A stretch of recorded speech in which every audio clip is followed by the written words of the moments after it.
Hello everyone, গত 19শে জানুয়ারি ছিল আমাদের অ্যানিভার্সারি। আর যে কোনো সেলিব্রেশন ভুরিভোজ ছাড়া যে একদমই অসম্পূর্ণ। তাই আজ চলে এসেছি সিক্স বালিগঞ্জ প্লেসে ওদের বেঙ্গলি বাফেটটা ট্রাই করার জন্য। আসা মাত্রই দেখলাম স্টেটমেন্ট পিস দিয়ে রেস্টুরেন্টটাই কিন্তু সাজানো রয়েছে। পেছনে বাজছিল একটা সুদিং সাউন্ড।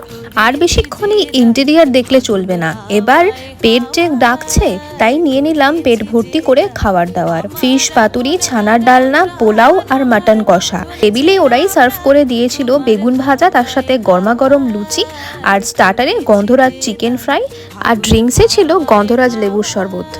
অ্যাক্টিভ খাবার শেষ করে নিয়ে নিলাম আবারও পাতুরি, সাথে চিংড়ি মাটন কষা। মাটনটা জাস্ট দারুণ, নরম তুলতুলে, মুখে দিলেই মিলিয়ে যাওয়ার মতো। মাটনের ভক্ত আমি যদিও নই, তাও এই সিক্স বালিগঞ্জের মাটনটা ছাড়া যাবে না বস। শেষ পাতে মিষ্টির অপশনটা ছিল বটে, কিন্তু পেটে জায়গাটা কোথায়।